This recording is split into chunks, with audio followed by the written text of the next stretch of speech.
à ce SCE. Je suis de la promo 1989, c'est-à-dire à une époque où le SCE se faisait en 3 ans, c'était un cursus en 3 ans, dans les locaux historiques de l'SCE rue Ampère dans le 17e. Deuxième année de SCE, je suis partie au Venezuela à Caracas pendant 6 mois faire un stage sur une entreprise qui était un consortium français qui travaillait sur le métro de Caracas. Le SCE se faisait en 3 ans, mais on avait un équivalent maîtrise, donc j'ai fait un 3e cycle en université, un DESS à l'université de Panthéon-Sorbonne à Paris. Oui, le SCE, c'est quand même des études qui ont marqué. Moi, je voulais absolument travailler à l'international. Donc le SCE, c'était, je pense, une école qui était novatrice, au moins sur 2 points. Le premier, c'était vraiment la partie internationale, la préparation à l'export, à travailler en filiale à l'étranger, ce qui n'était pas si courant quand même dans ces années-là. Le deuxième point, c'est que effectivement, on avait des cours qui étaient dispensés par des professionnels, pas seulement un enseignement académique, avec une partie pratique. Et pour revenir sur le plan international, le niveau des langues était élevé. Et donc c'est vrai que le niveau en espagnol et en anglais, en ce qui me concerne en espagnol, j'ai beaucoup appris à l'ESCE. Il y avait un stage à faire en première année. Donc avec une amie, on a réfléchi à ce qu'on voulait faire, on n'avait pas trop d'idées. Et on s'est dit, bah, tiens, où est-ce qu'on aimerait travailler? On s'est dit, bah, tiens, on aimerait travailler aux Champs-Élysées, à Paris, ça serait sympa. Donc on a pris le métro, on est sorti au métro Franklin Roosevelt, et puis là, on a commencé à remonter les Champs-Élysées, premier immeuble à gauche. Et là, on est allé faire du porte-à-porte, on a frappé, on présentait notre CV.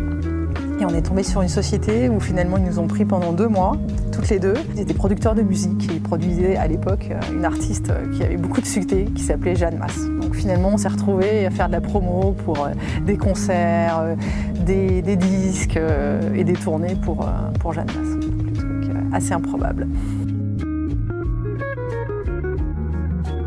Après mon DESS, je suis partie 3 mois faire un tour d'Asie du Sud-Est.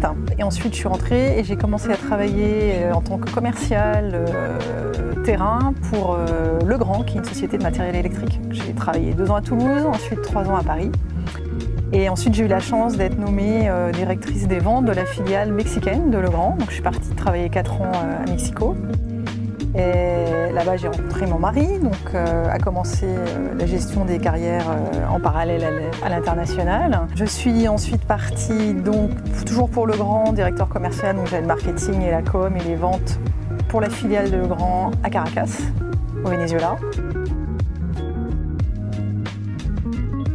Ensuite, nous sommes revenus en France vivre 5 ans et là j'étais responsable de la prescription à l'international pour Legrand, donc les projets internationaux, les key accounts, etc. Et puis ensuite, à l'issue de cette expérience en France, une nouvelle expatriation s'est faite, mais plutôt pour mon mari, donc en Roumanie.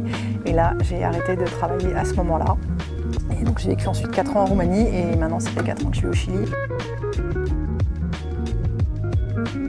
Mon expérience la plus marquante finalement, c'est d'avoir fait du management en Amérique latine, au Mexique, au Venezuela, où moi j'encadrais essentiellement des vendeurs. Et c'est vrai que j'ai commencé à faire ce travail, j'avais 28 ans, j'étais une jeune femme dans des pays assez machos comme le Mexique, avec des clients qui étaient purement masculins parce que je travaillais pour Legrand, c'était second œuvre du bâtiment.